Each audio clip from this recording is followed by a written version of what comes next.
This is the Comics Alternative, episode 288. Reviews of The Seeds, number 1, Euthanauts, number 1, The New World, number 1, Unnatural, number 1, and Parish, number 1. Happy birthday to you. Happy birthday to you. Happy birthday, dear me. Happy birthday to you.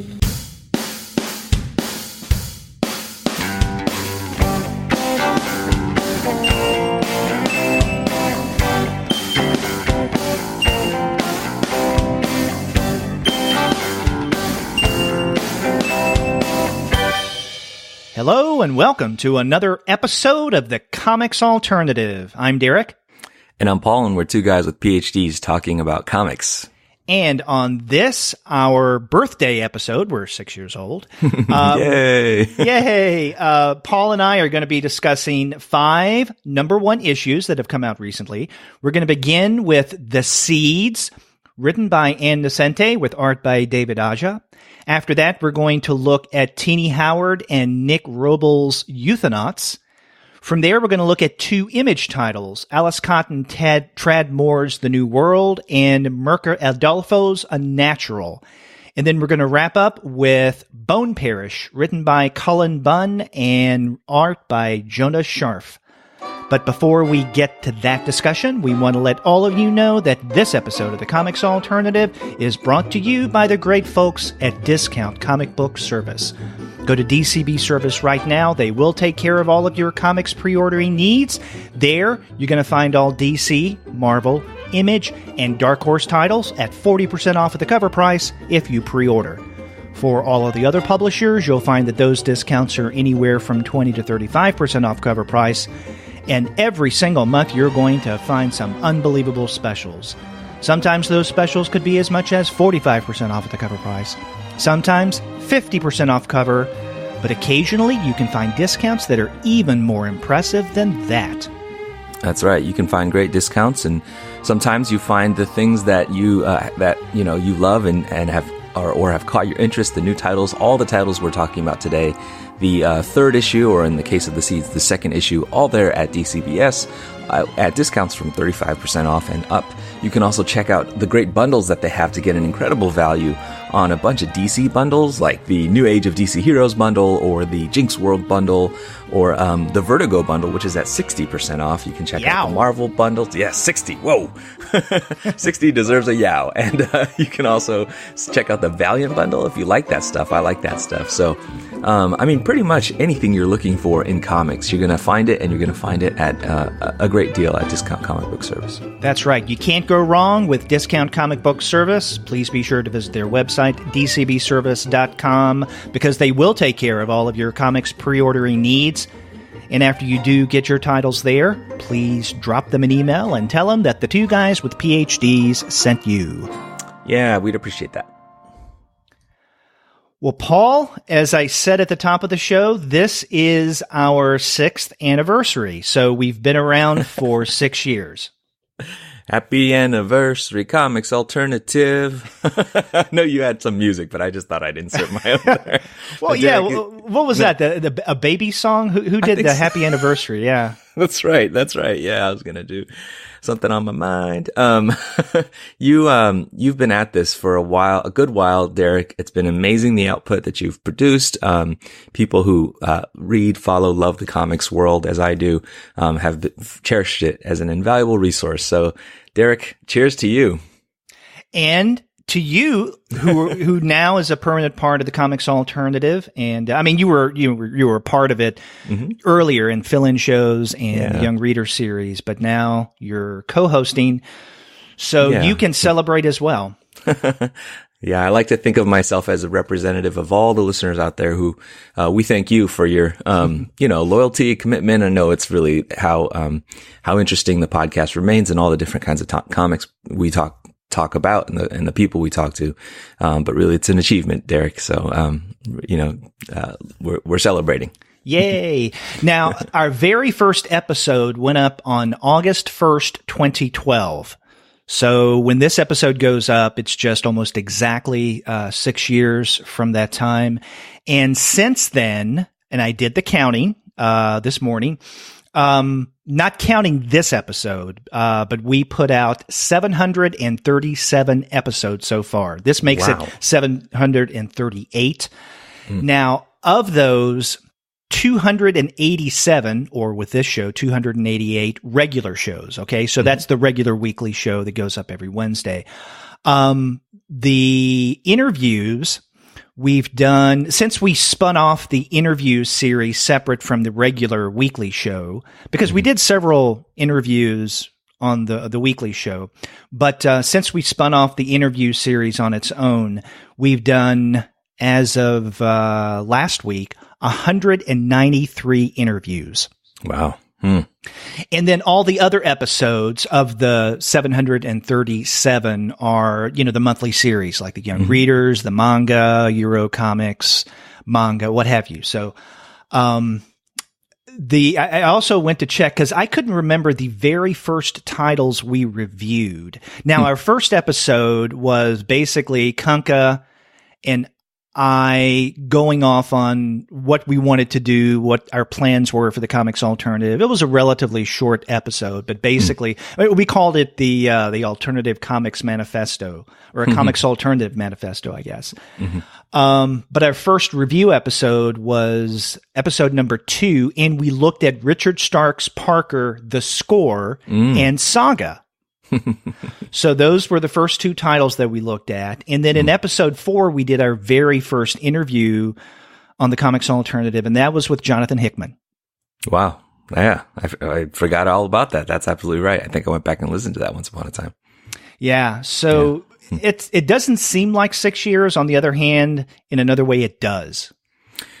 Yeah, the output has been phenomenal. How much the world has changed since August 2012, hasn't it? Right?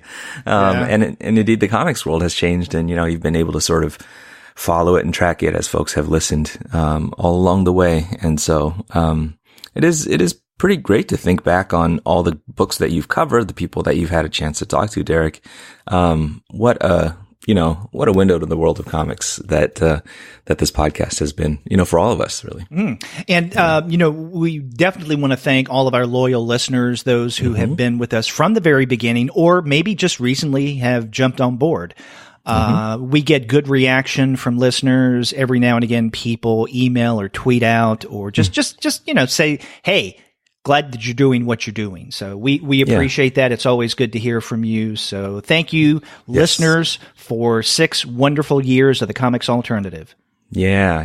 Hey, and I'll throw in there, listeners, if whether you've been in contact with us before, or maybe this is your first time that you get an inkling of it, we would love to hear from you, 2 guys at comicsalternative.com or social media or whatever. Tell us about some of your favorite episodes of the last, 6 years of this podcast, some of the things that you've enjoyed, even if you're new and there was something that grabbed you recently. We'd love to hear what some of, the things that you've liked are, and let's make it a celebration together. That's great. We'd like to know what you guys think are some of your favorite episodes. Yeah. And we do thank you. We thank you. And of course, all the co-hosts that are part of the team here. Obviously Andy, but everybody else and in all the other shows. Salute you.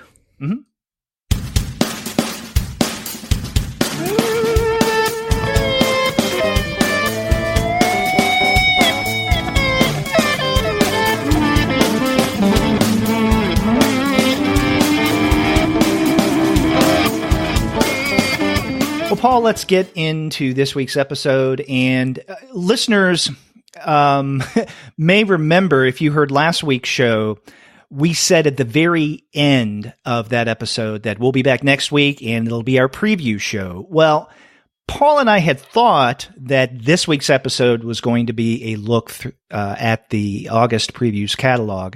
But as of late last night, we were not seeing the previews catalog in any form where we could look at. I think, I usually check out a PDF version of it. And Paul, I think you look at it on the Diamond app, correct? Mm-hmm. Yeah, it's a previews app that you can find. Mm-hmm. Yeah, and it wasn't available yet. So I'm pretty sure that next week will be our preview show. But what we thought we would do is to do this week what we had planned on doing next week, and that is look at a series of number one issues. Because, lately, Paul, we've been doing a number of specials and other sorts of episodes where we haven't really looked at as many single issues or number one issues as we have in the past. So in many ways, this episode is kind of like a catch-up episode, right? Where we will only look at single issues, number one issues. So we're not going to be looking at any trade collection. We're not going to be looking at any original graphic novels or archival collection or anything of the sort. Just single issues. Yeah, and you're going to see a fantastic set of books, I think. And we are always, Derek, you and I are always paying attention to new things that are out. And, it really is hard, actually. You'd think that a weekly show where we cover 3 comics, a week or something like that, you'd be able to get all the stuff that you want to talk about in there. But no way, there's just like not enough spots for all the interesting things that are out there. So it is nice to kind of, in a bundle, work through some of these recent titles that, as they've been coming out, I've been really interested in. So, Seeds comes out the day of this episode's release, but we stretch back a few weeks and talking about Unnatural, for instance. And these are all comics that we've been paying attention to. So happy to kind of share our thoughts with you listeners about them. That's right. And you're right in that there's just too much for us to look at. And in fact, when Paul and I were deciding which 5 titles to discuss on this episode, there were many titles in contention that just didn't make the cut. And not because we didn't like them or they're lesser titles. It's just these are 5 of the more recent titles. They're also from kind of a relatively wide array of publishers. So we have Dark Horse, IDW, Image, and Boom Studios. And so we kind of chose accordingly to be somewhat representative. But there are a lot of titles that we could have discussed on this episode, but we just didn't get to. Mm-hmm. Yeah. But a lot that we are going to talk about. So that's I'm right. Excited. Yeah, we can get into these. And we're going to start with The Seeds, and this is written by Nocenti and with art by David Aja. Is it Aja or Aja? I've heard both. I think it's Spanish, so it's Aja. Somewhere in between. Okay. Somewhere right in between. Yeah. And this comes out from Dark Horse, and it is part of the Berger Books imprint. And in fact, Paul, when we were talking with Karen Berger earlier this year, she mentioned The Seeds, and she was, if I remember correctly, she was quite enthusiastic about this title, really anticipating this, even though it was several months off into the future. Yeah. So now we finally get this first issue of The Seeds. Yeah. And we see what all of Karen Berger's excitement was about. Indeed. And Nocenti, comics pathbreaker and legend. And then David Aja, who of course made that big splash with Hawkeye with Matt Fraction a few years back.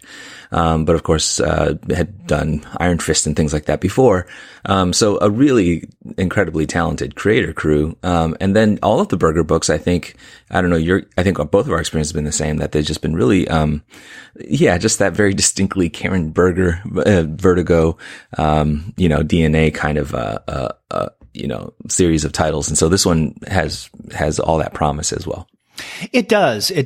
And another thing about this title is that David Aja's art definitely comes forward, and it's very prominent, not only in terms of the art style, but also in terms of the color, because this is a monochromatic issue. I believe it's only, the one color, which is kind of a, palish green. Mm-hmm. Yeah. So if you look at the cover, then you get a sense of the color inside as well. Okay, so how would you describe what's going on in this first issue?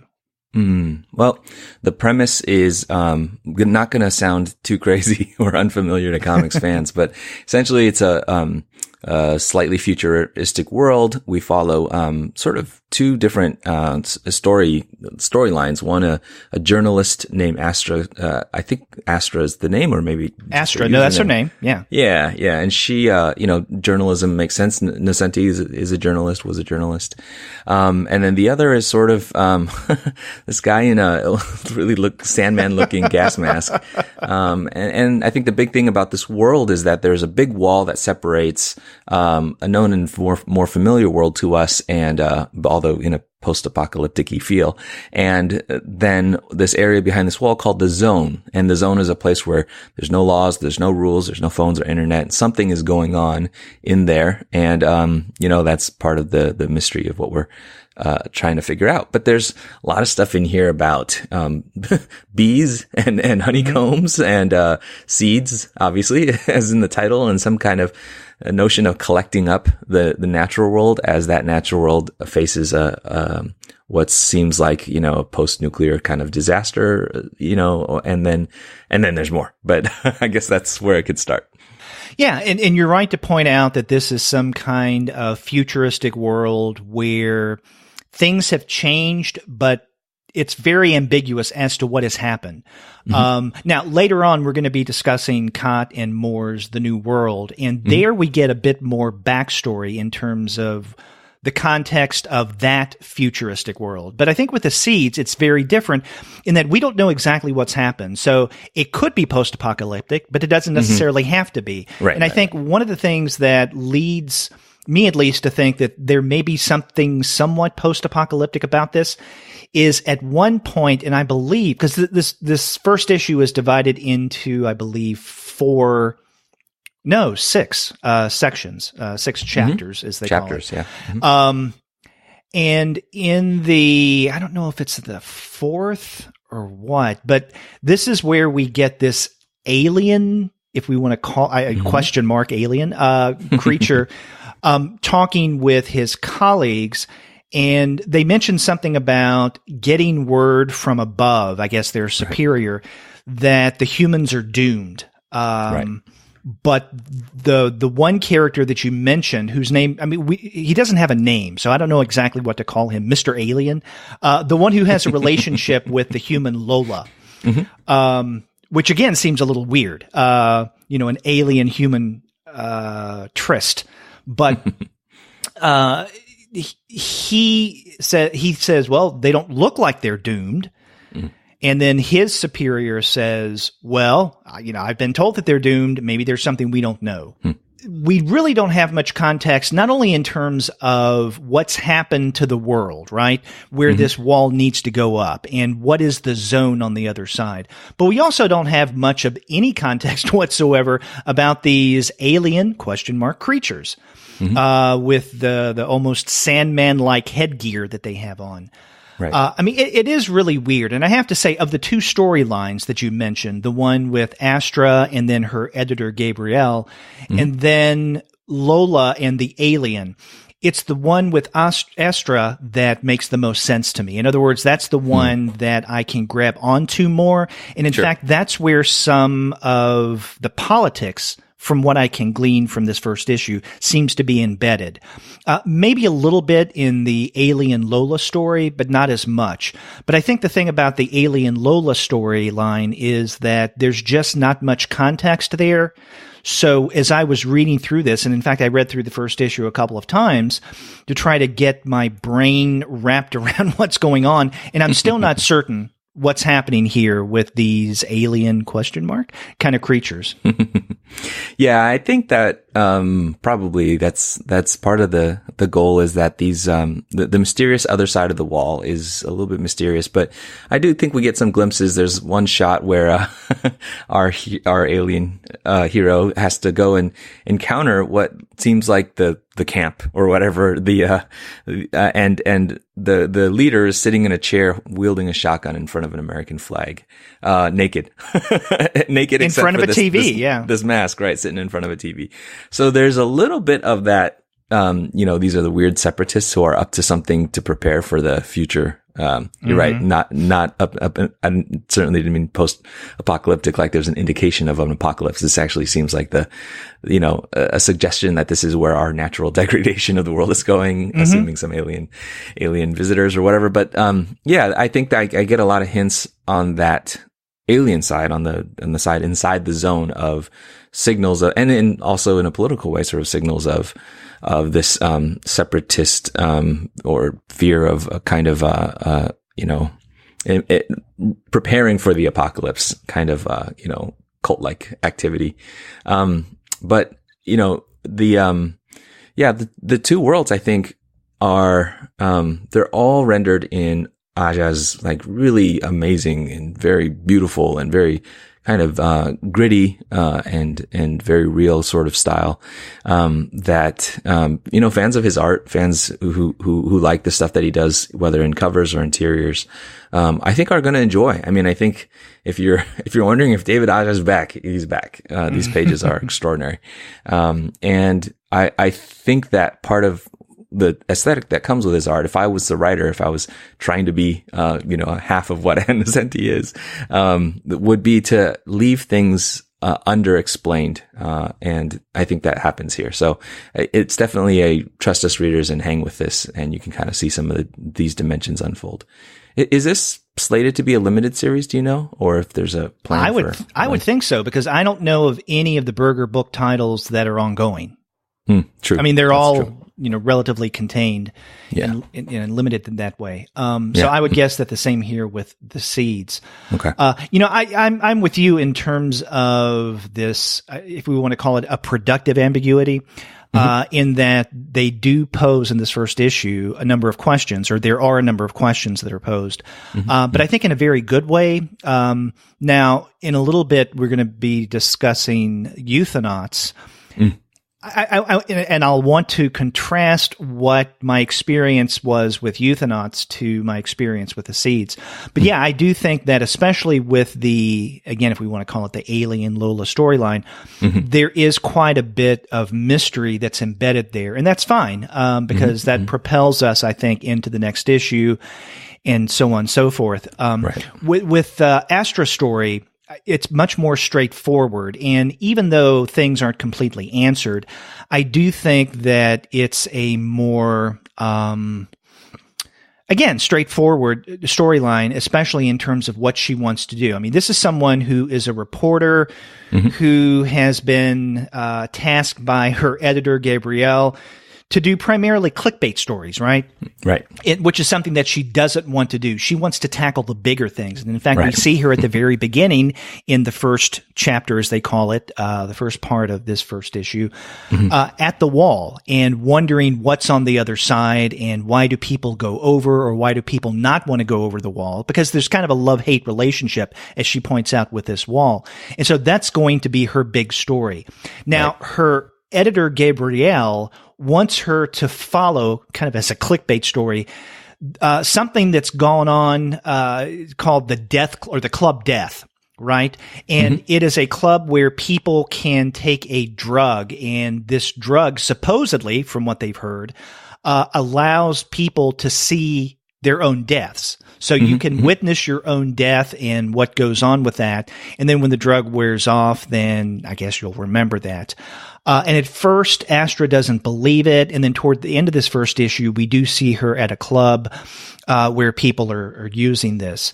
Now, you had mentioned that we have these two storylines. I think one way of tying together these two storylines, and you hinted at it earlier when you were talking about the degradation of not only our society, but also of our natural resources. I think death is the big theme that is woven throughout this first issue, and my guess is throughout the series, because a lot of the things that go on with Astra and her editor, Gabrielle, have to do with death. And then with the alien and his cohorts, and then the alien's relationship with Lola, again, all have something to do with death, degradation, winding down, being doomed. Right. Yeah. Right. That's right. Yeah. And actually, and I realized I think we did get the name of the alien character whose name seems to be Race. Some of them refer to him as race. Oh, you're right. Yeah. He did mention. Right. And at some point he's told by one of his compadres, we only get paid if the humans die off, So that definitely there's a sense about death that is like this experience that the people on Astra's side of the wall are seeking because, I guess in a space where the world is careening towards its own death, that's the thrill to be found as you wait for that. But there's, also the title Seeds suggests and hints at the notion, and there's a Mexican proverb that's quoted at the end that goes, they tried to bury us, they didn't know we were seeds. And there's this notion of like, the death of a world in order to bring birth to another one, but not in a sort of optimistic kind of way, but in a very dark kind of way. So, I think that's one of the themes that we're going to see unfold. It's awesome. It is going to be about death. And at the same time, I think there's obviously a lot of commentary here about current politics. There's talk about a wall and fake news and things like that. And so the sort of death of truth and as Astra goes back and forth with her editor Gabrielle about whether or not you can sort of manipulate a story, if you say a lie long enough, it's going to become truth. Those kinds of questions as well get taken up here.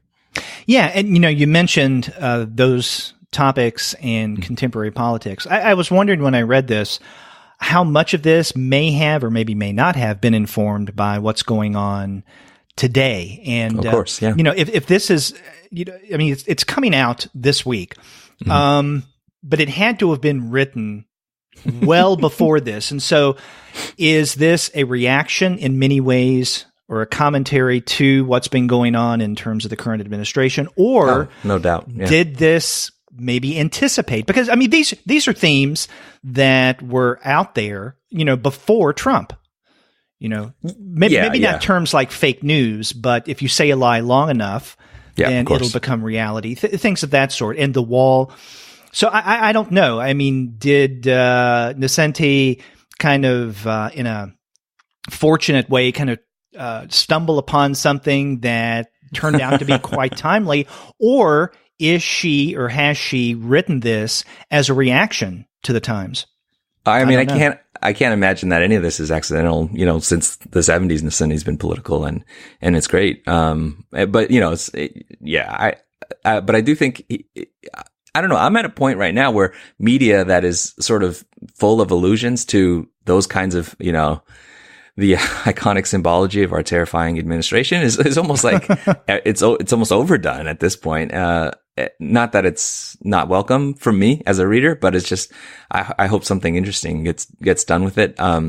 So I think that it's probably it's clearly. Well, the other thing, I'm kind of chuckling because I think that David Ida has a reputation of being an incredible artist who takes the time that he needs to make incredible art. And so even I was just mentioning at the beginning of this episode, for all the books we're talking about, issue 3 is being solicited right now on DCBS, but for this one it's 2. So Dark Horse and Berger know to give Aja the time that Aja needs to make this book.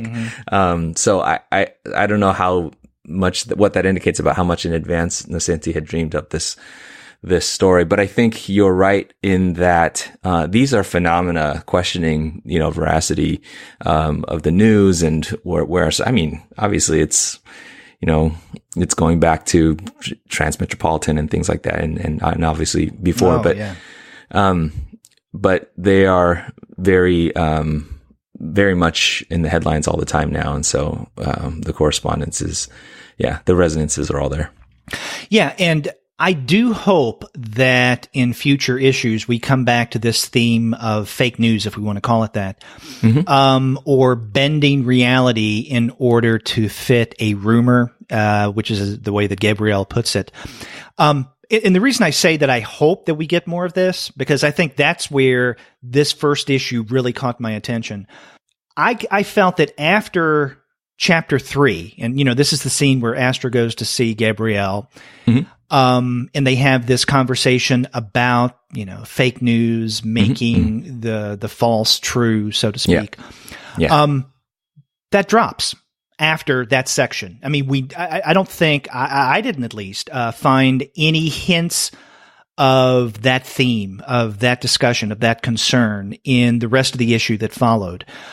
So I'm wondering if that's just a kind of a sideline, kind of a temporary conversation that we get, kind of a quick political commentary, and then Nocenti is not going to come back to that at all, afterwards. I don't know, because it seems to me that the death theme, the club death and what's going on with Race and his colleagues, these aliens, seems to be where the narrative is projected. But maybe we will come back to this kind of false news theme.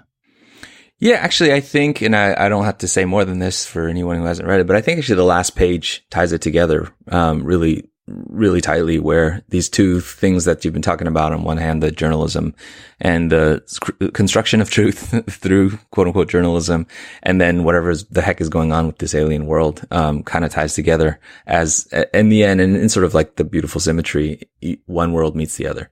And so I won't say more than that, but I feel like I think that it was seeded, pun intended. It was seeded at the beginning, and I don't think it's just a brief mention. We're really going to be talking a little bit about, the really, and there's this. I think where it ties partly is that there's this talk about these conspiracy theories about aliens, or maybe it's not a conspiracy or a theory, but that the stories of aliens in Area 51 were actually meant to be a distraction from the actual whatever was going on there. Right. And so this whole thing about whether aliens inhabiting the world and our fears about them or our whisperings about them are or are not corresponding to the actual things going on under the surface in the world, seems to be something that this book is about. But I mean, I think the thing that I'm really curious about, actually thematically, is these visual motifs of the honey and the honeycomb. I mean, there's places where there's art of a fence that is also, again, that shape of a honeycomb, and I feel like that's a really key piece. Not to mention that in a way that's fitting for David Aja, but also I'm sure is thematically connected too. There's the cover is essentially this maze design that could be sort of a honeycomb piece with a bee in the middle of it. So there's definitely something here about natural and unnatural. And I mean, obviously we have another book here called Unnatural in a little bit, but especially in this tech or maybe post-tech world and anti-tech revolution that's happened, about what's become of the natural world and how it needs to be somehow protected, preserved, or reborn somewhere or something. Right. And we even get at the beginning of chapter 5, which is titled Bees, Bugs, and Brushes. We get a couple of beekeepers who are talking about beekeeping, and the queen of one hive has left, and one of the beekeepers saying, why did she leave? I tried to take care of her, blah, blah, blah, blah. Right. And so they talk about bees.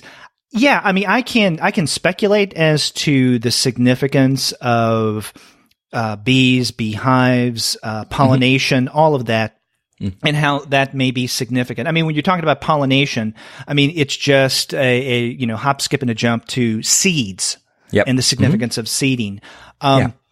So. I'm interested in that as well. And I guess we'll see this played out over following issues. Now, you mentioned the very last page, and again, without giving anything away, I'd forgotten, there is a brief mention of fake news with what happens at the very end. I still don't know if that's going to be something that they'll come back to in future issues. Again, I hope so, but I don't know. That as a I guess a more prominent theme or sub-theme to this first issue just seemed to fizzle out after that third chapter. Yeah. But maybe they'll come back to it. Who knows?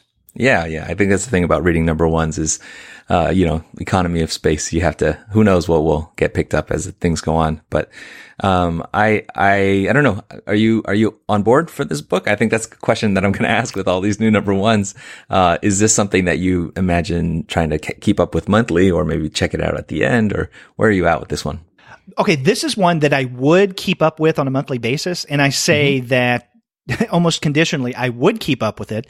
But one of the things I have found, especially over the past couple of years, as the podcast has grown and we've done more episodes, more interviews and whatnot, I find myself desperately trying to keep up with the reading for the various episodes that we do, the review shows, the interviews, at the expense, unfortunately, of other reading that I could be doing. So instead of reading issue number 2 of The Seeds when it comes out, I'll probably be reading other things, again, for the podcast. But if I had the time and the opportunity, yes, I would continue reading The Seeds on a monthly basis.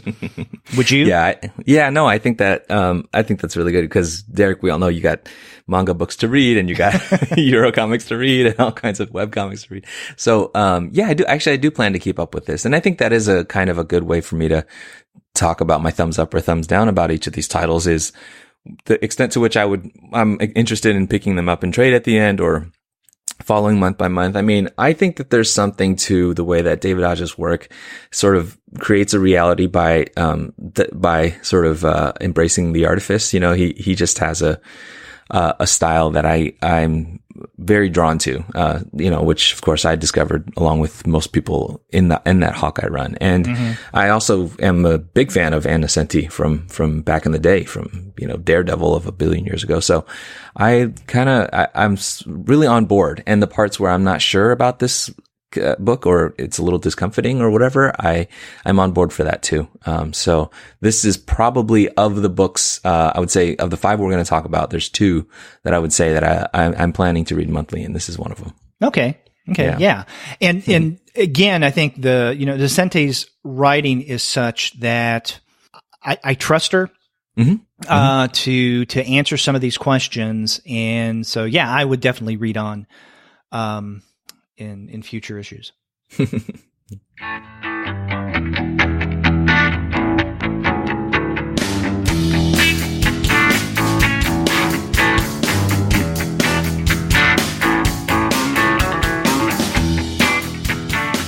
Well, let's move on to the second title that we're going to be looking at, and this is Euthanauts, written by Tini Howard with art by Nick Robles. This comes out from IDW's Black Crown imprint. Again, Shelley Bond's Black Crown. We've talked about a few Black Crown titles on the Comics Alternative, and this is the newest. There's another new title that's coming out, and I can't remember the name of it. But this is one of the 2 new ones that has come out.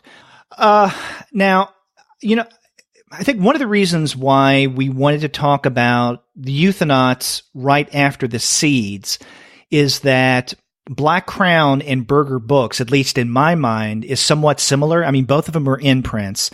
Both Karen Berger and Shelley Bond worked at DC with Vertigo.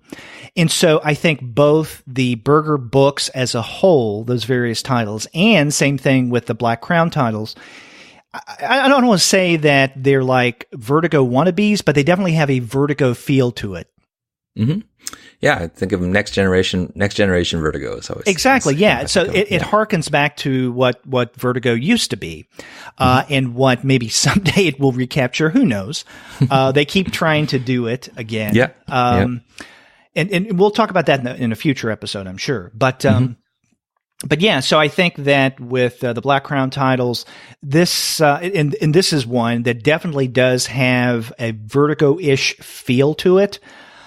I said that with The Seeds, there are a lot of questions that I had, but they were kind of good questions, a good ambiguity.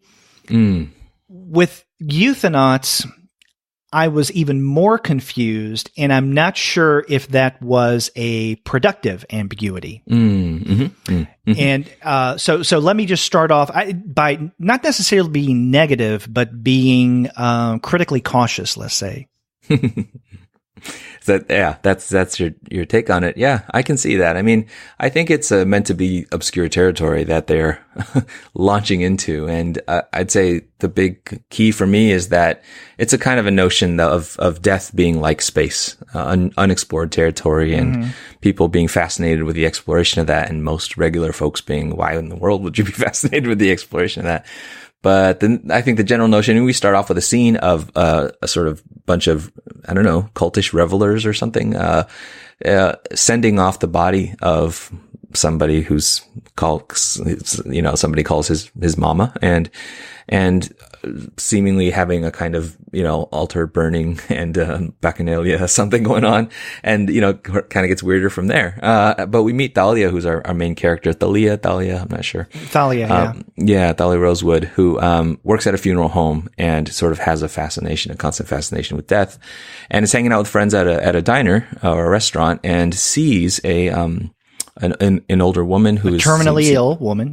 Yeah. Clearly at the end of her life, or near the end of her life. And, but there she is at a restaurant, which fascinates, Thalia. And then, Thalia goes to the bathroom, and then the woman shows up in the bathroom. They have a brief, very meaningful conversation before, the older woman bashes her in the back of the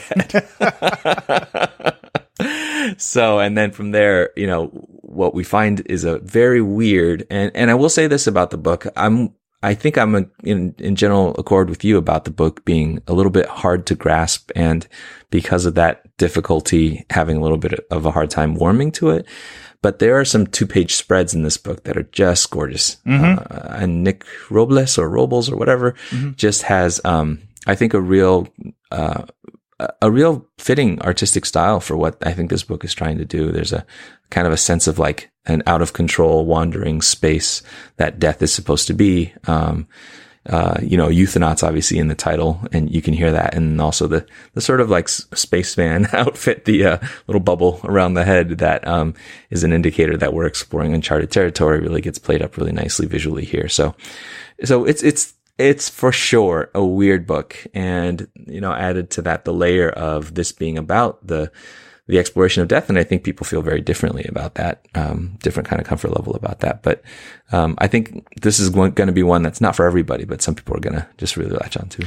Right. And, I'm with you on the art. I think that Nick Robles, his art is outstanding. And in fact, I think that the strength of this first issue, at least, is the art. Maybe more so than the storytelling. Now, you said when you were trying to, I guess, kind of wrap things up about what this first issue is about, death as a space to be explored.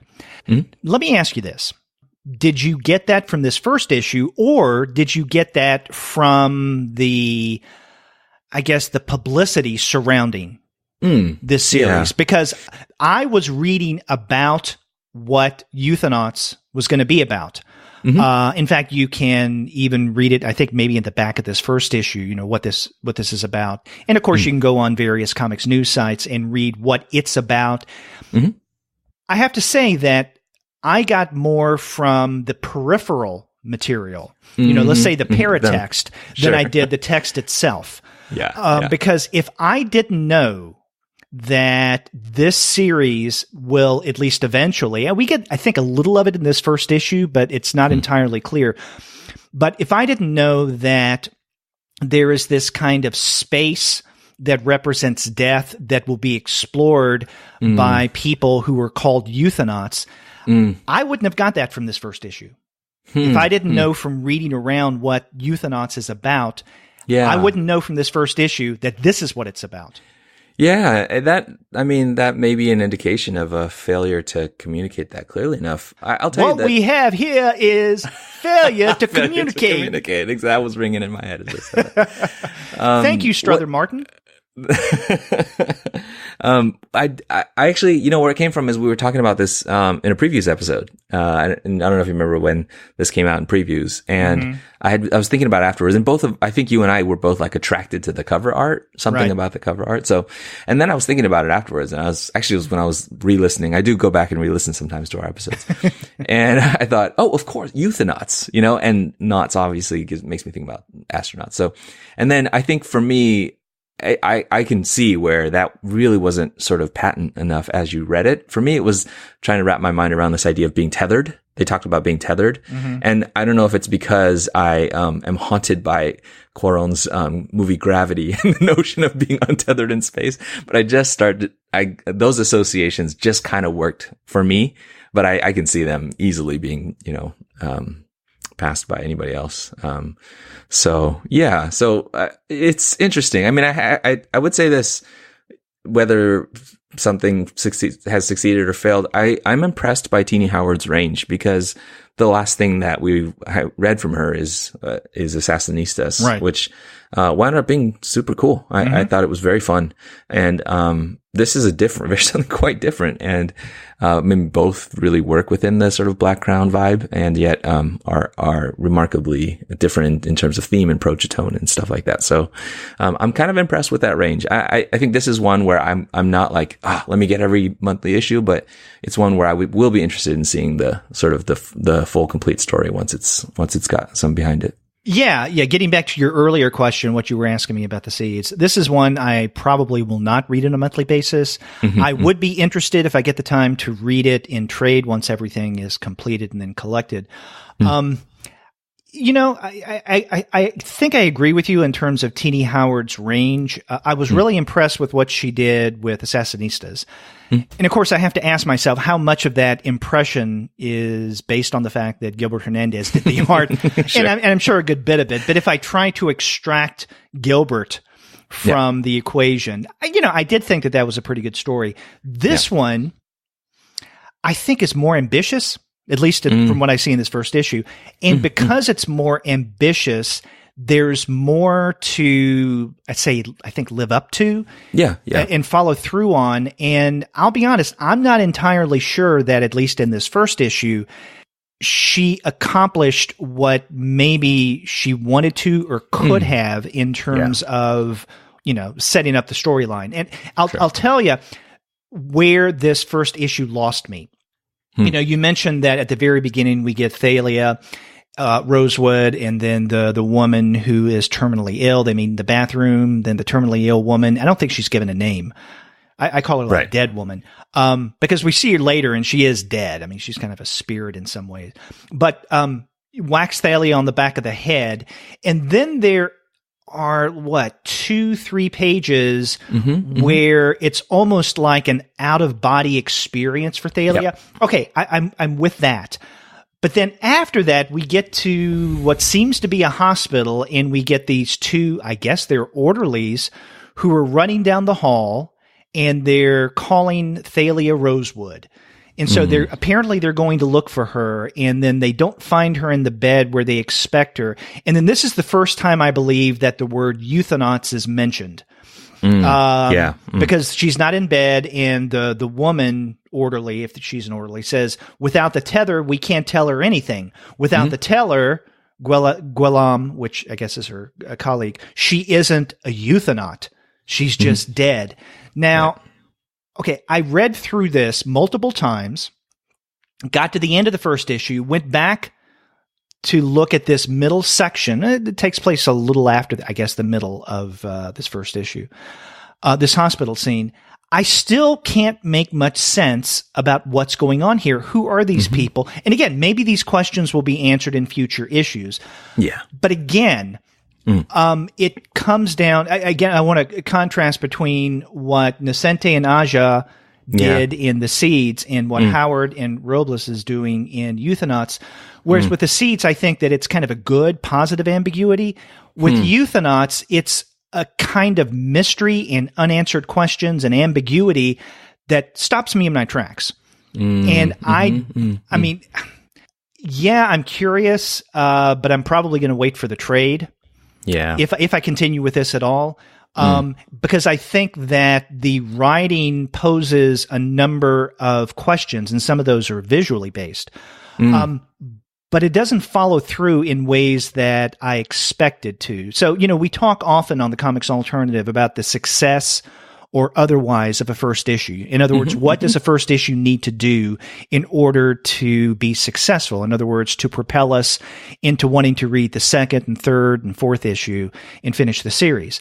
By that standard, I don't know if this was, at least for me, as successful as, let's say the Seeds or Assassinistas. Interesting. Yeah. I mean, obviously that's more than fair. Evaluation of it. And I will say too, not to pile on, but I think for me, this one didn't draw me. And actually, it wasn't so much the sort of, whether it was a productive or unproductive ambiguity for me. It was just actually how it dealt with death and how it dealt with being near death.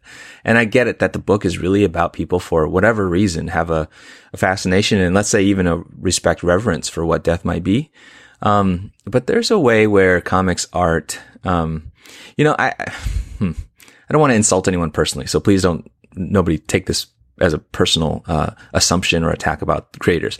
I would just say in general, when it feels to me like comics art is being written by and created by people who are 20 and 30 years old about people who are 60 and 70, and there's just a little bit too much. Well, actually, we'll say this about another book in a little bit later on, or I will say it. There's just a little bit too much of, I'd like to.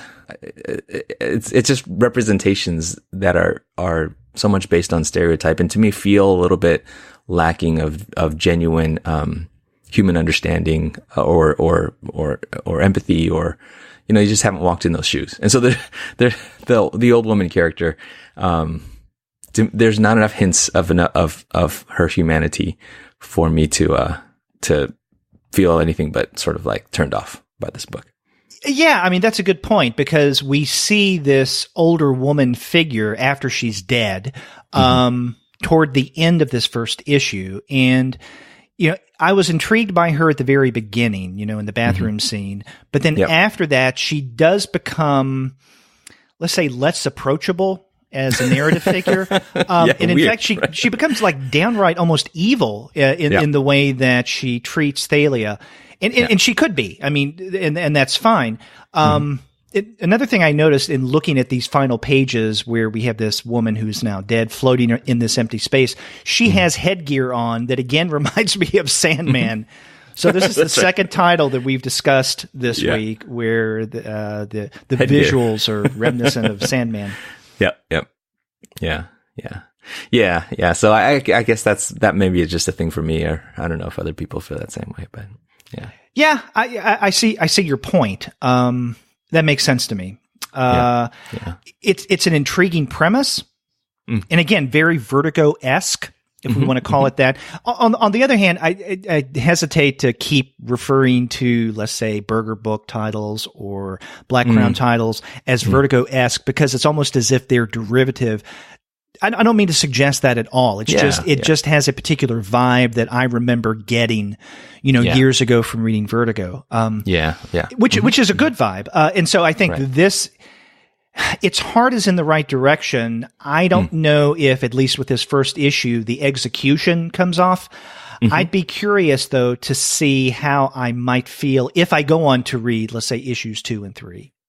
Yeah. I think with all these, there's a certain amount of we will see. But it's funny, we've talked, I guess, about kid lobotomy, right? And we talked about Euthanauts. And I think for both of us, both of those titles didn't land super, strong. But Assassinistas I've really enjoyed. This House of Muck book that's coming out. Oh, that's the other one. Soon. Yeah.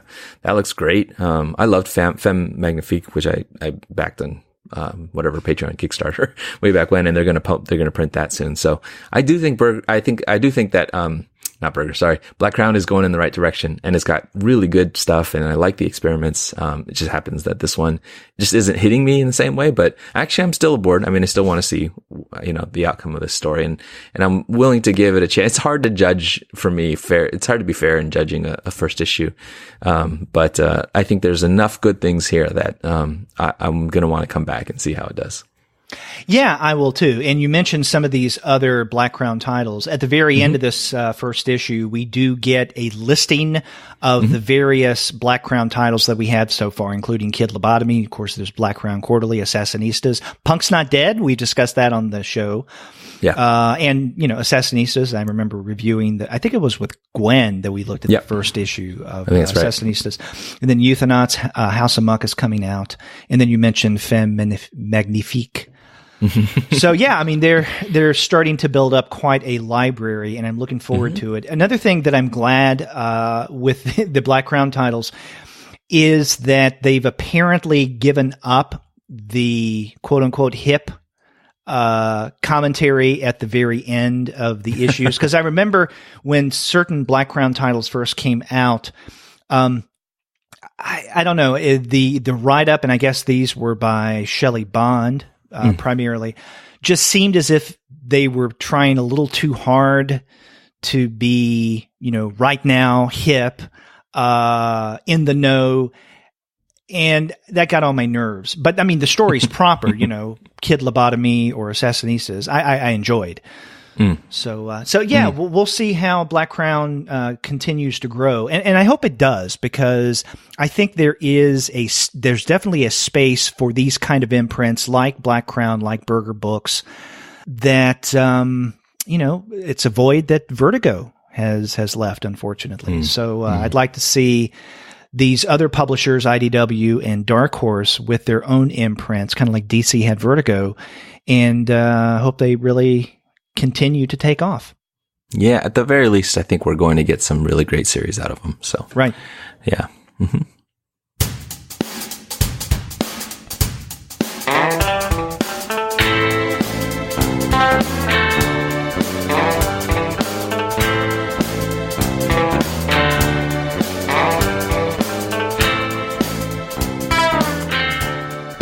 Well, we were talking about how Dark Horse has the Berger Books imprint and IDW has the Black Crown imprint, DC has the Vertigo imprint, but you could make the argument that Image today is what these imprints are and the kind of material that they're putting out. And the next two titles that we're going to be discussing are both Image titles. And I think we're going to begin with Alice Cott and Tradd Moore's The New World. You want to start there? Yeah, sure. Yeah. Now, this is a hefty first issue. 64-ish pages. Yeah, yes. Double sized. Yeah. And I think that it is $4.99, right? Yes. Yeah. Gotta love that. Yeah, you really do. And one of the things I appreciate about usually, I guess, Image titles is many of the creators, I guess those who have the means, will come out with these oversized first issues. Now, the drawback to that is that when you get several series that begin with double size or, extra long first issues, at least I kind of expect other Image titles to do the same thing. And when I don't get that, I say, well, damn it, why not? Well, Spoiled, yeah, exactly. Yeah. But definitely we get the double-sized issue with number 1 of The New World. Mm-hmm. Yeah. Yeah, I think people who have enjoyed Alice Cott's work, this is, especially that Image, he's been able to he's been able to go full Alice Cott.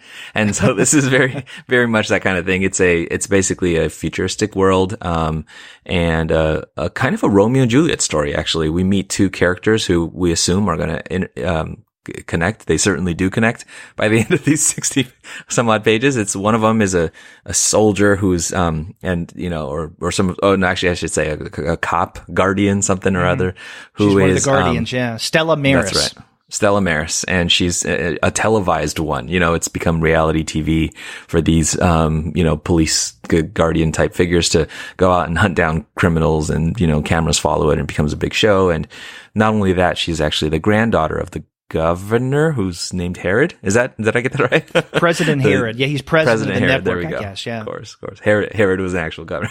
Yeah. The actual Herod. And then the other main character that we follow is, Kirby Miyazaki. Sort of there you go. Can you say it one more time? Kirby Miyazaki. Kirby, that's right. Kirby Miyazaki. What a name. How could you forget that? But is actually a sort of, rebel, an anarchist kind of. A clean-cut hacker. Clean-cut hacker. That's very well done. Because he is a hacker, but he is rather clean-cut because he foregoes drink, he foregoes drugs. That's right. Straight but he likes to have That's fun. Right. That's right. So anyway, these two characters who are obviously on opposite sides of the line of the law, wind up meeting and in Romeo and Juliet fashion, immediately consummating an attraction.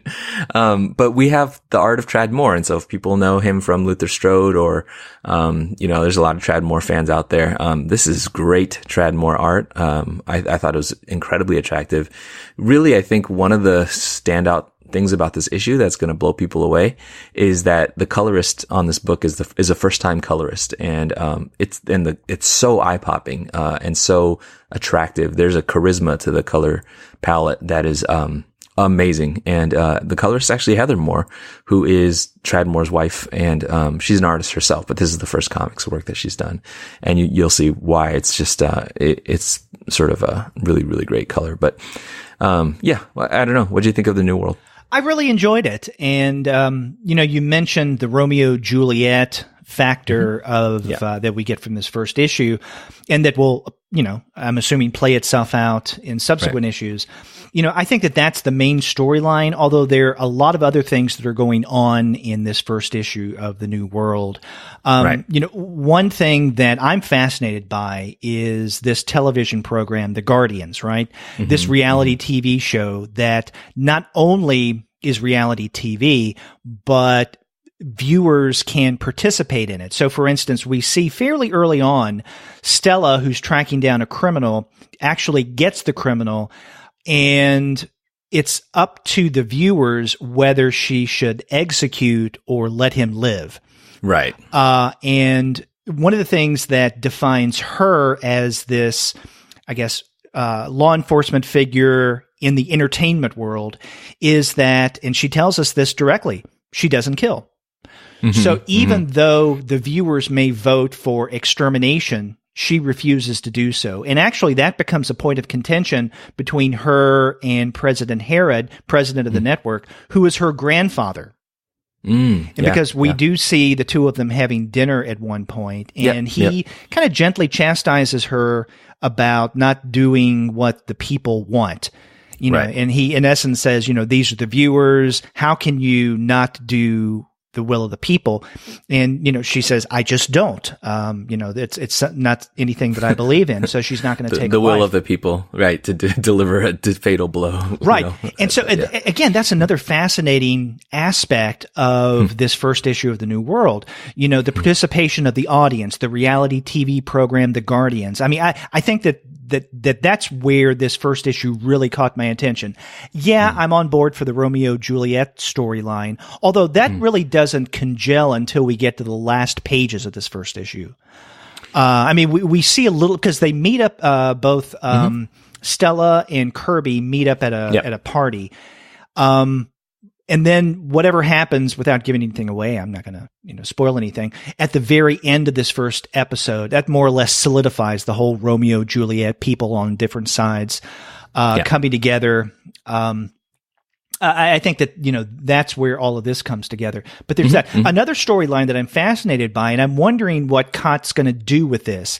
And that is how he begins this first issue. And that's to set a context of a future America in, I guess, a post-Civil War, because there's a new Civil War. And if you go to the first page, it says the United States, or the second page, I think, the United States of America became profoundly destabilized.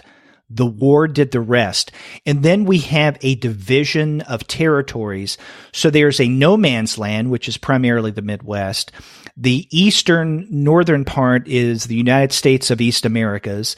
The southern part, basically from North Carolina down toward Texas, is called the Union of Federations.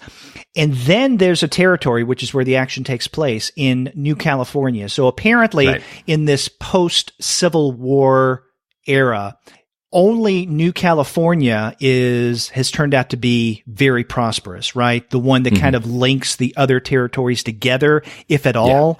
The one that holds out the most hope. So another aspect of this is not only this post-Civil War futuristic America, but the power of the entertainment industry housed in New York now, California, New California. And then what that might mean, because this is where The Guardians is recorded. This is where it's produced. And so what does this say about the future of entertainment in America? Yeah. I mean, I think the creators here do a great job of laying out the chessboard. And if it is, it's a 5-issue mini. I'm curious whether the other issues are as long, but, we essentially take us through, the middle of Act 2 of Romeo and Juliet, and so there's a lot of the world that needs to be laid out, and it's laid out pretty well. I note that the first page actually mentions this nuclear, sort of holocaust of 5 major metropolitan cities happens on tax day, April 15th, 2037. Man, that's a bad tax day. Yeah. But basically, then we get this post-Civil War, world. And, it is all those things that you describe. And I think that's where the very poppy colors that, Moore uses, and the sort of, the way that Tradmore's storytelling, has always been really good. I mean, I've never been a huge fan of the sort of aestheticized ultraviolence that Luther Moore, hinged on, but I think that there's, a way that Moore does visual storytelling that's just phenomenal, and it's done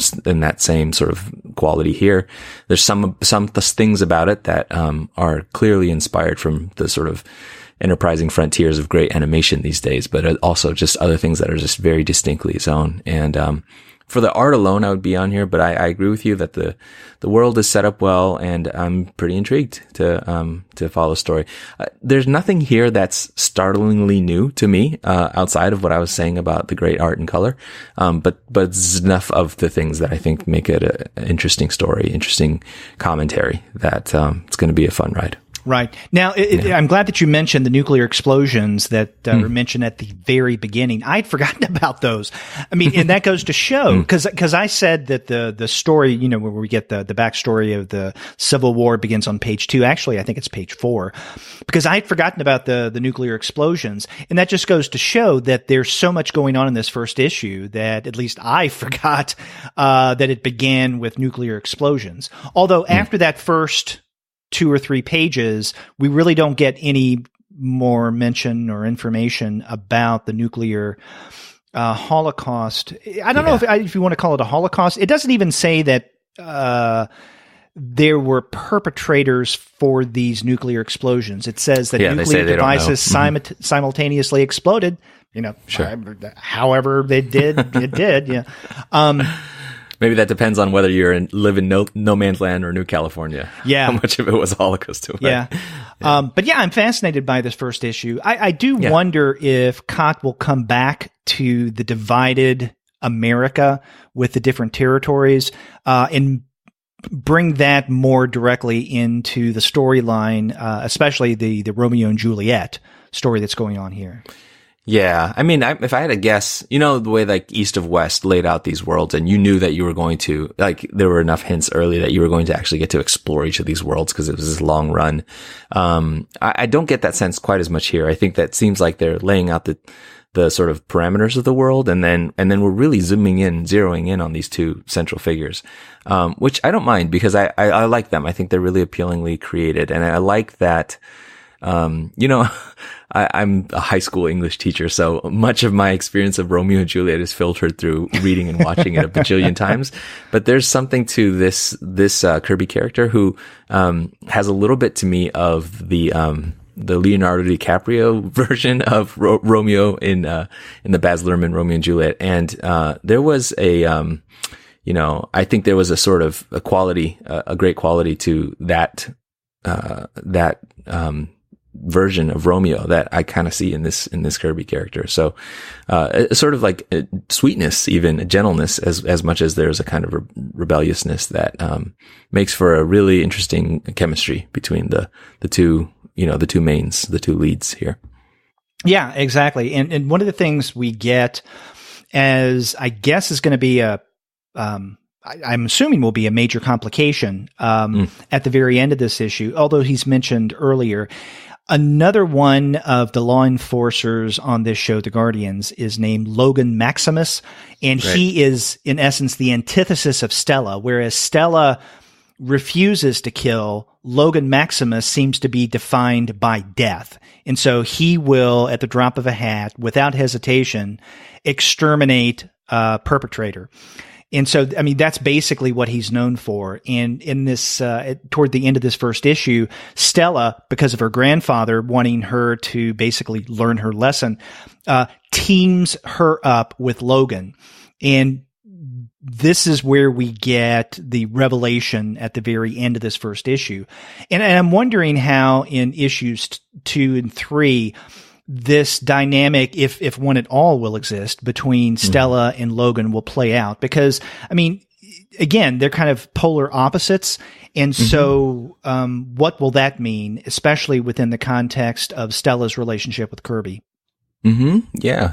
They're opposites in terms of philosophy about violence, right? They're opposites in terms of just sort of the visuals of how they're drawn, and not to say that Stella isn't tough. I think both main characters have an androgyny that is really at the center of the aesthetic of this book, I think, and Logan is a contrast to that. So, but it's just Yeah, it'll be good. This is the other book that I was hinting at earlier that I'm gonna want to read as it comes out week to week. I thought that you were referring to this one as the second book that you would go on to read on a month by month basis. Yeah, it's pretty. I like it. It's good.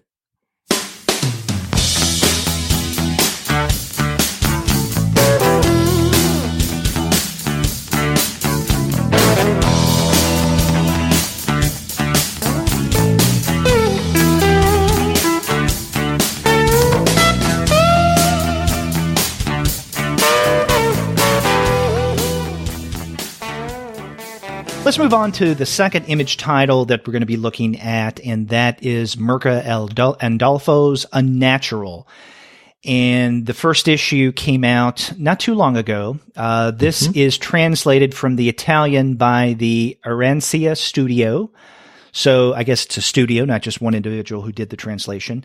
Because this did originally appear, I think, in Andolfo says at the end, in Panini Comics. In Italy. And so it has appeared in translation in a number of other countries. Now we get it in English. And so this is curious. Now, you and I are both reading from a PDF. Have you seen a physical copy of Unnatural, number 1? I was curious about that too, whether it'd be in a European size and format. No, I haven't seen a physical. Well, maybe I did. Maybe I saw it at a shop. But I think it is American size. That's what I was thinking. And maybe I'm jumping ahead, in anticipation of your question. Are you going to read on, with this? As will, I think, be apparent in our discussion, I like this story. I'm intrigued by it. I'm engaged by it. However, will I read it on a month-by-month basis? Probably not, because what I'm anticipating is a collected edition in an oversized European album format. Now, maybe I'm wrong. Maybe it'll be just a regular trade as, every other image trade is. I hope not. It would be nice to get this in kind of an oversized edition. It's what I guess next month we'll see with Purdy by Kikili. Yep. Which is, I believe, in a hardbound, oversized kind of album format. I would expect this to be one, and so that's what I'm holding out for. And I would like to read the entire story in a finished product, not because, for different reasons, like with Euthanauts, right? Euthanauts kind of confused me. It kind of stopped me in my tracks, and I didn't necessarily want to read ahead. Maybe when the trade comes out, yes. This one, I want to wait until the collected edition comes out, but because of the packaging, and that may sound superficial, but there you go. No, we totally get you. You're talking to comics people. So I am thinking back to, this is a few years back, but Red One, the series from Image that, the Dodsons worked on, and those came out in sort of like the oversized format. And, it's almost like if you didn't wait for those, or if you didn't get it in that beautiful format, you felt a little cheated, or maybe you didn't feel cheated. You just bought both of them, and so it does make sense. There's something about this art, especially its Europeanness, that just sort of screams album, and you want to get it with all of the production values of an album. I think I feel the same about number of image series. Like, I know you talked about Isola with, its creators, but that book is so beautiful that I want that huge. Like, I want that oversized. And I could see somebody saying the same about this book because the art is gorgeous. And Dolfo has, become more and more well known. I think we talked about her art in the Milk Wars, Wonder Woman crossover book. But she's been doing various DC things and, really, really amazing, really beautiful artist. And so, this book does deserve that kind of a treatment, if only for the art alone. Right. Yeah. Yeah. The art is beautiful. And basically what we have here is the story of Leslie. And Leslie is a pig girl, I guess you could call her that. And so basically, animals, right? Yeah, we're in kind of a fantastical world that is populated by humanoid animals or animals in humanoid figures. So we have different species, just as we may have different races or different ethnicities. So Leslie is definitely of pigdom, but then there are other characters who are other kind of species. For instance, her very close friend Derek is what is he? He's kind of like a goat? I don't know. Is it goat? Yeah. Something like that. And then her boss, Mr. Hans, is an alligator, which makes sense given that he's kind of a lech. Sure. Yep. And then Leslie, do we know what Leslie's friend's name is? I was looking through to try to find her name. The landlord sort of roommate friend? Yeah. Huh. I didn't note that. So maybe the Trish is the name. Okay. Because she looks like, I don't know, a mouse figure. Yeah, maybe something like some that. kind of rodent or something. Yeah. And okay. On the one hand, I would say that their anthropomorphic, their animal base is not really important in terms of understanding the dynamics among the various characters. On the other hand, the animal basis of each character's origin becomes central to the storyline. And that's where we get to this nefarious program called the reproduction program. And basically what this is in this society in which Leslie lives, individuals are encouraged to only date and then mate within your own species because you can't really reproduce if you're involved with someone from another species or someone from the same gender, right? Or, gender leanings. And in fact, in the first several pages of this first issue, we get, in essence, what is like an animated infomercial from the government about the reproduction program. And so this is one of the things that Leslie has to contend with because, as we see from the very beginning of this first issue, she has these dreams with this ideal love figure, and her lover is wolf-like. And in fact, he is the most I guess, animalistic looking figure in this entire first issue. I mean, he's not just a human that looks like a wolf. I mean, this looks like a wolf. And so she's getting... it's a romance novel cover wolf. Yes. And so she's getting it on with the wolf. And 2 or 3 other times in this first issue, she does either dream or daydream about this wolf. And she feels somewhat guilty about this because she knows that it's against the rules. She's not supposed to have these feelings for someone from another species. But nonetheless, that's what she has, at least in her dreams. I would probably say that the way I put it, rather than saying she feels guilty, is that there's shame. That's she's shamed by it was a little bit by her friend Trish, and you get it's clearly a repressive. Trish is the friend's name. Yeah. Clearly a repressive regime that's narrowing the definitions of sexuality and control over bodies, and so there's definitely a you were referring earlier to that video or the sort of infomercial public service announcement, whatever that the government has made. It's actually, I think it's fascinatingly, actually, it's a kids' TV show. Yeah. It's where, a cartoon. It's a cartoon where these kids are being taught, you date your own kind. And of course, all kinds of hints of what exactly we're talking about here, because Derek, her good friend, is gay and has a boyfriend that he keeps trying to talk Leslie into marrying so that they can continue their relationship, but legally they won't be under any, any investigation. And because under this reproduction program, by the time you're 25 and we have Leslie crossing that barrier, she becomes 25 years old, you're supposed to have, married and be getting busy, getting babies.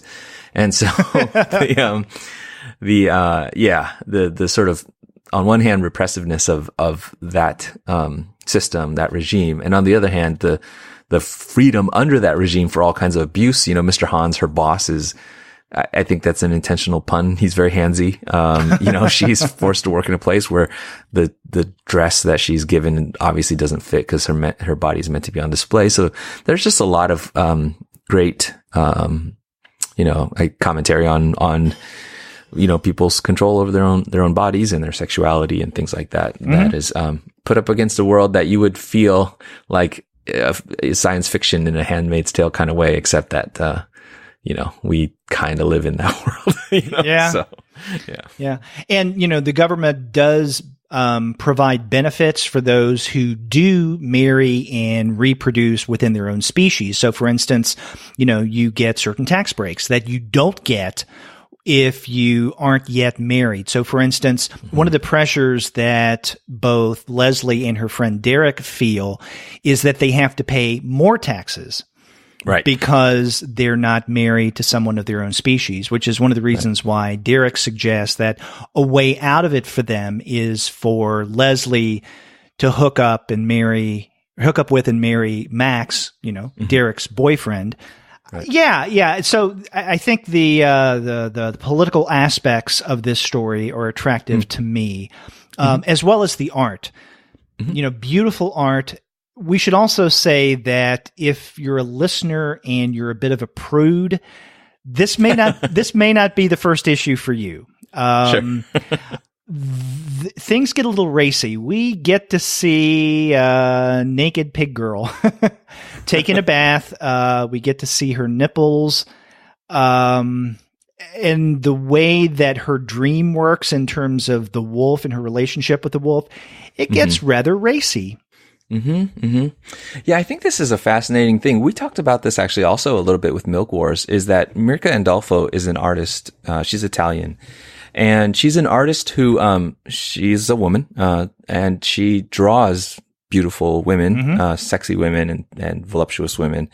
And I think both in the Milk Wars and here, there's a similar feel about it, which is that, I'm drawing in a style that many have used to sort of exploit the female body. And it's just obviously very different coming from Andolfo's pen and from the story, in both cases, that Wonder Woman's Milk War issue and this, because it's about the ownership of that body. It's about, I'm going to draw this body. I think, Leslie is sort of beautifully proportioned, but, sort of a more normal human being right. than most comics women are drawn. She's right? more Rubenesque.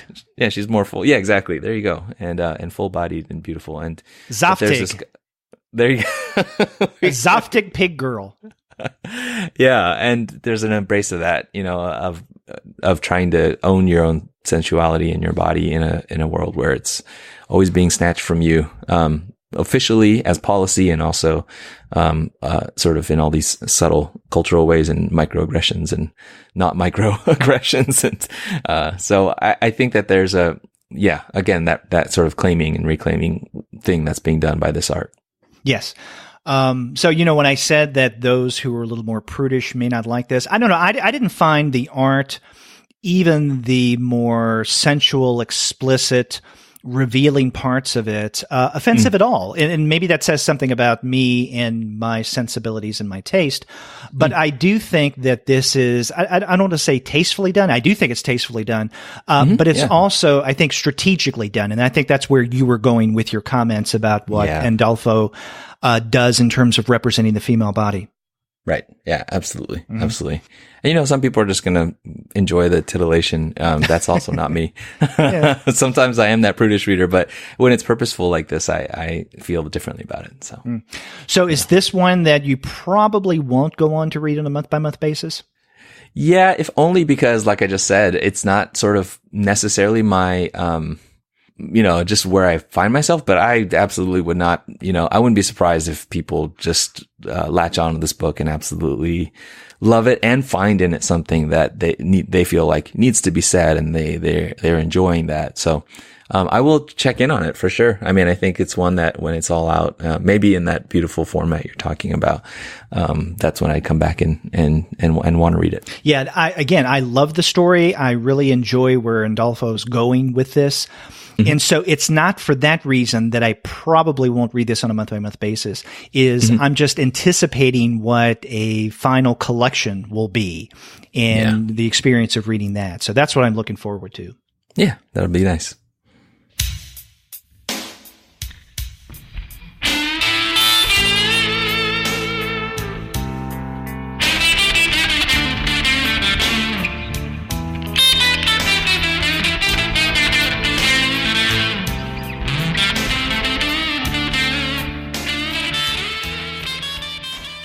Okay, we're at the very last single issue that we're going to be discussing this week, and this is Bone Parish, #1, written by Cullen Bunn, with art by Jonas Scharf.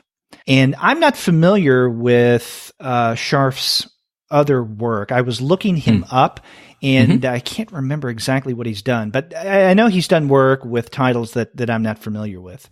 Yeah, like War of the Planet of the Apes type of things. Yeah, and things of that sort. I do enjoy his art. I think I think one of the things you can say about every single one of these #1 issues that we're discussing, all 5, is that the art is outstanding in each. Oh, yeah. Oh, for sure. Yeah. And I think that was sort of a luck of the draw thing. I didn't necessarily, I wasn't necessarily screening for great art, but yeah, I did find it in all of these, and true and all the other 4 that we've talked about, and true here for sure. Yeah. Now this is coming out from Boom Studios, and it's interesting. Now, Paul, I know that you're not, as you've said multiple times on the show, the biggest fan of horror, and this is by Cullen Bunn. It's getting to the point where you're saying it more often than I am, actually. Yeah, you're right. Yeah. And Cullen Bunn is known for horror. And of course, this is called Bone Parish. So you would expect for this to be a horror title. And I guess it is officially. Yeah. I thought it was about Robert Parish. Oh, man, I'm off. Just kidding. And so when I was suggesting that we look at this, I was wondering, is this something you're going to want to read? I suggested it because it's Boom Studios, and I thought, well, let's give Boom Studios some love on this episode, as well as Image, IDW, and Dark Horse. I have to say, though, after reading this first issue, even though I see the horror potential, I don't know if I'd necessarily call this a horror title, at least from the first issue. Yeah, outside of one page, which is so very clearly a horror, nod. But yeah, absolutely. It's more of a crime, almost a crime family suspense, kind of story, which actually the last title that we read, I think we read The Unsound together, but, A Walk Through Hell, the Garth Ennis one, was also another purportedly horror book. And I'll just say, like, I just don't prefer it, but I'm not like against horror, especially last year. I mean, my favorite movie last year was Get Out. And I just, as I said before on the show, see the great potential actually of horror to touch on all kinds of things, social, political, cultural, even religious. And so I was more than happy to give this one a shot. And I liked it. I mean, I liked it well enough to jump ahead to my own thing, and again, probably if it matched my predilections a little bit more, this would be one that I do want to read monthly. But I thought it was pretty cool. Yeah, it is, and I think it's a fascinating premise. Basically, we have, you mentioned a crime family. We do have, I guess, a crime family in its own way. An organization run by a woman by the name of Grace, and I think she goes by the name of Mom. People call her Mom, and she has other people who work for her. And one of the things we learn as this first issue unfolds, and I don't think that this is a spoiler in any way, because we do learn this, I think, by the middle of this first issue, is that what they deal in is a drug, but it's a drug that is made from the bones of dead people. And it's supposed to provide a particularly effective high. hallucinatory high. And in fact, in the opening pages, we get this one guy who is singing in a kind of high, drunken almost way, in the middle of the street. And, you know, at first I was wondering, okay, what does this have to do with what's about to unfold? Then it becomes pretty clear, that he's on this drug and it's called the ash. Mm-hmm. And there's one character named Bridget who seems to be, I guess, the scientist, who is the one who actually does take the bones and makes it into this kind of drug for people to use and to get this unique high. In this first issue, we're introduced to this concept, to this family, to Mom and the people who she works with, you know, her son Leon, and then Dante, Bray, and Brigitte. But we also learned that she is approached by a New York syndicate with, I guess, a wish to buy her out. Yeah, you know, not buy drugs from her, but to buy out her business. And so I think by the end of the first issue, this is a question that she ponders. You know, should I sell out or not? And she turns to, I guess, her lover named Andre. And there's something different that goes on with Andre at the very end of this first issue. I'm not going to give that away, but she does turn to Andre as a source of information and support. And so, you know, she asks him, what should I do? Right. We should also mention that Grace, or Mom, is herself taking ash. As Bridget lets us know. And at one point, I think in the middle of the issue, Bridget tells Grace, you know, it'll eventually run out, or in so many words she mentions this. And until you get to the end, you don't really know, or at least I didn't know what Bridget was referring to. But that becomes clear by the end of this first issue. Yeah, I think Grace, Mom, I don't know. Is it suggested that she's biologically the mom of all these? It seems like mom in whatever sense, but Bray, Leon, as you mentioned, Brigitte, they're sort of family. And I probably, it was a misnomer to say crime family. I think they're a family doing crime. Well, I don't think she's mom to everyone. For instance, I don't think she's not mom to Dante or Bray. I don't think. But I think she's I just had the sense maybe, but I don't know. Okay, well, yeah, no.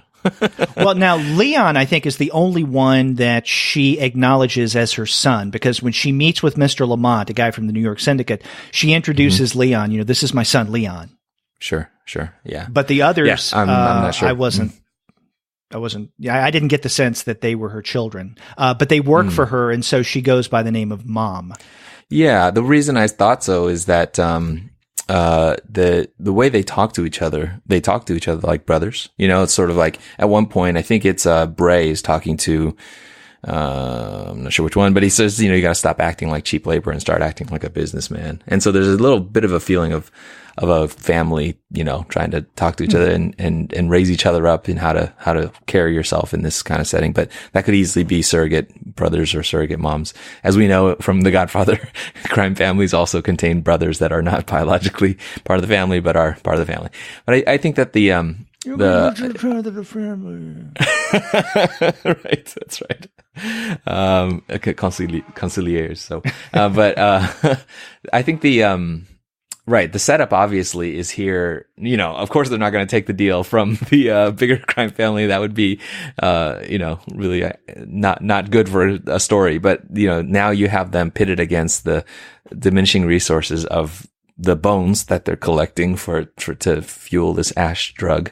And then you have the bigger crime family that's going to be on them. So all the pieces are kind of in place for a suspenseful thing that plays out. And then we didn't mention that, since we're obviously dealing with something like you said reliving the experiences of somebody whose bones are turned into a drug that you take, but there seems to be much, much more than that going on with whatever, bits of the supernatural they're playing with, because at one point that scene, that one page that I alluded to that is very clearly horror, has to do with that. And so they're messing with things that, you know, obviously you're going to get a bit of consequences, a little bit of blowback with dealing with, dead souls or whatever it is that you're doing. And, we see that too. Yeah, you're right. Now, what you're referring to toward the end of this first issue, I guess the one overtly horrific in terms of horror comic scene, takes place. And this is when Grace is meeting with Lamont from, the New York Syndicate, and he is trying to convince her to sell out. And he basically says, it's an up and down, touch and go business. And so someone small like yourself may not be able to weather it. We, a big syndicate, can. And he, in essence, says, just one bad trip, and there you go, your business is gone. And it's when he's describing this, and, we get him almost as a voiceover saying that, trust me, sooner or later it's going to happen, especially once you ramp up your output. And he's basically warning her that if someone suffers a bad trip, word gets out, your business is shot. And it's this scene that you're referring to. And we basically here have someone, an unnamed someone who is taking the drug, the ash. And he's having this hallucinatory experience that turns scary, we could say. Yes. And that's all I think I need to say. Y'all should check it out because it is a sight to see for sure. Yeah. Now, let me ask you, how do you think Bone Parish #1 did as a first issue of this new limited series? I want to judge it on its own merits. And I think in that sense, we've talked about multiple books and the degree to which they are, what they're trying to do is or is not transparent, and whether or not it sort of sets up enough intrigue that you want to keep going. And so I would really put this on par with a lot of the better books that we've been looking at, in terms of the world that it's, this is probably the least of a departure of a world than compared to all the other ones that we've read, maybe. Closest to what may be reality if we assumed that you could make drugs that allowed you to relive dead people's experience. But I don't know. I think it does the job. I guess, a comment, and we can take this up now or we can take it up later, is we picked 5 number ones just because they were number ones. If these are fairly representative of especially these sort of non-big two direct market comics, I do feel like these were all successful, and the craft of doing these well has gotten so refined, and they're good individually. As a whole, I do have this feeling, and we've talked about this before too, of there's just so many of these series, so many imprints, so many publishers, and there is a sameness to it. And to me, a sameness that is also about that so many of these are talking about death. Actually, if you remember, The Seeds, there's like a commentary in there about what to do with death and dying people, or if people can take a drug and see their death. Mm-hmm. Gabrielle says, then they're going to want to see their death, which is exactly what this book is about, seeing your death, not to mention Euthanauts and its exploration of death and all that kind of stuff. And I guess it feels like a lot of heat and not much light for me. I don't read these books and feel closer to things I want to think about. Mm-hmm. I feel like maybe there is, cathartic, especially in these times, thing to these books. But I would say that I'm intrigued. I like a lot of the art, and the storytelling is solid. I'm just not reading anything that is a revelation right now, out of these or out of a lot of things. And so I'm still searching. I guess there's still a hunger for me to find a new series like this that can become a favorite because it's doing something really unique. And I think personally, between the stuff that you and I are reading on this podcast, it's actually more of the things that are coming out that are OGNs or even stuff for kids, that are doing that for me. And these are not as much. And maybe that speaks a little bit to where, publishers like Boom and Image and IDW have to be, right now. But yeah, that's just kind of a general, and not a judgment on any one of these books specifically, but just kind of a general feeling that I have. Yeah, I think I see where you're going here. I'm not sure if I feel the same way, but I definitely understand where you're going here. I mean, I think that certain titles, and the ones that stand out to me of the ones we're discussing this week, The Seeds and Unnatural, I think are kind of the standouts in terms of doing something or attempting to do something a little different. And I don't want to suggest that, let's say, Euthanauts and the New World and then Bone Parish are doing kind of the similar kind of stuff that we see with non-mainstream comics today. But to some degree, that does make sense to me. Now, I do think that of the 5 titles that we're looking at, Bone Parish seemed to be the most, how do I put this, generic? And I don't mean generic in terms of genre like horror, but it seems to be the one that does the least in terms of standing out, in terms of uniqueness. And there's nothing wrong with that because, again, Cullen Bunn is known for horror writing. He does it extremely well. And so he's doing what he does well. And I have no problem with that whatsoever. I love a good horror story. And, this probably will turn quite a bit more horrific in future issues. I'm not sure if I'm going to go on to read this on a month-by-month basis. I would like to read the completed story. But just because I think that there's nothing unique about Bone Parish doesn't mean I don't like it. I like this first issue. And, as you pointed out earlier, I think it's successful in what it attempted to do. I think that it does set the stage for the story to come. I do think that we're given, once again, another example of Cullen Bunn demonstrating his writing chops quite effectively. Always impressive. Yeah, definitely. I mean, on one hand, I'm saying there's something that feels samey about these books. On the other hand, 6 years ago when this podcast started, these were rare, and we shouldn't take for granted that there's, a lot of great options, and even ones that we haven't talked about as far as like great comics doing unique storytelling that's interesting, that is socially aware often, that is got great storytelling elements, it's got phenomenal art. So maybe it is just an overabundance of riches. Yeah. Maybe that's it. Maybe, we're, as I mentioned earlier, sometimes I feel spoiled by extra long #1 issues from Image. Maybe we're being spoiled in a similar way, right? Because we get so much great storytelling that's not a part of the mainstream that it becomes almost commonplace to where, nothing surprises us anymore. Yeah. But I still continue to search for that book that has that feeling of critical hope that I long for. Maybe, you can't judge that from a #1, but we shall see. Yeah.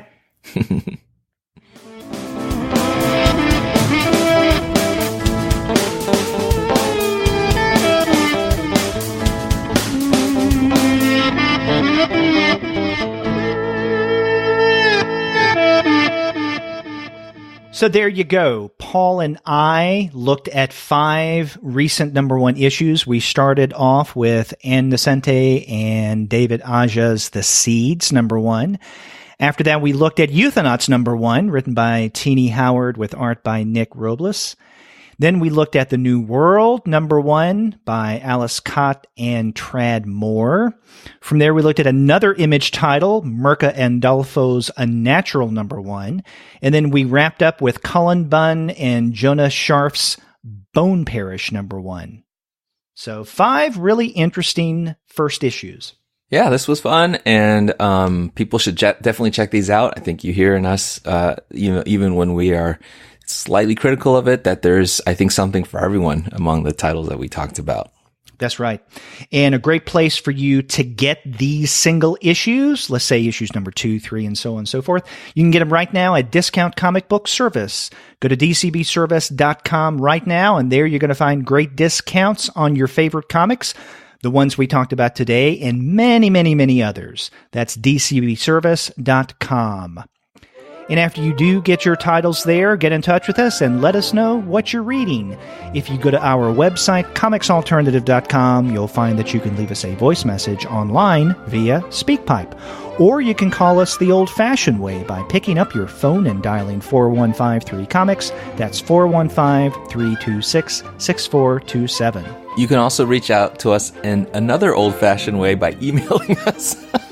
I'm realizing that email is becoming old-fashioned. Yeah. You can email us. It's my medium of choice. 2guys@comicsalternative.com for the podcast. Derek is DEREK at comicsalternative.com. Derek, and I'm Paul at comicsalternative.com. Would love to hear from you. Reminder that at the top of the show we mentioned it's our 6th birthday, so we would love to hear from you, some of your highlights, things that you have enjoyed in the 6-year run of this wonderful podcast. Right, and you can either call us, email us, or get in touch with us via social media. You'll see that we have accounts on Twitter, Facebook, Tumblr, Instagram, Google+, Goodreads, Pinterest, YouTube, Slack, and Discord. You can subscribe to the podcast through Apple Podcasts. You can stream us on Stitcher. You can also find us on Spotify, on TuneIn, on iHeartRadio, and on Google Play Music. But you can find every single one of our podcast episodes, as well as the reviews and comics-related commentary that we post on our blog, simply by going to our website, comicsalternative.com. Wow, 6 years, Paul. Hooray! Yes, and we're about to start our 7th. So, listeners, we hope that you will continue to accompany us on this journey as we get into our 7th year of production. We really do appreciate you listening and your feedback. So definitely get in touch. That's right. Keep it locked and let's keep reading together. That's right. Until next week, which should be our preview show. I'm Derek. And I'm Paul. Take care, everybody.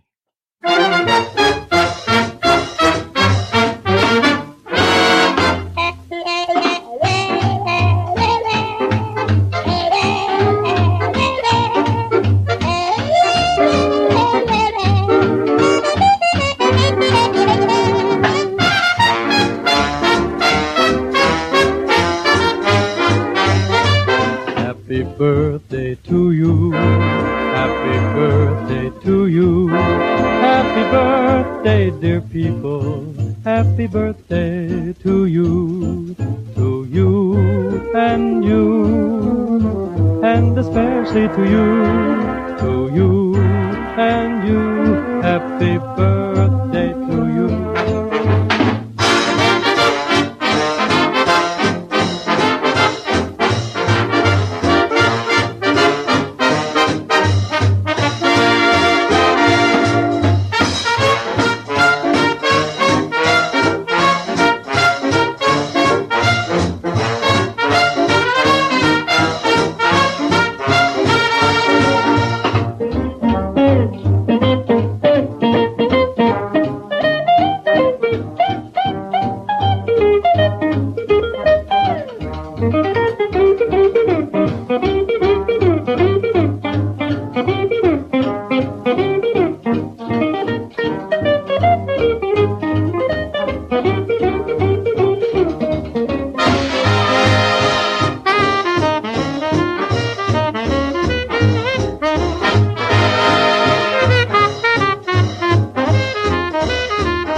Happy birthday to you.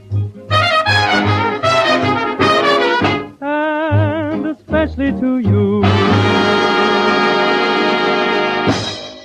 Hey, what happened?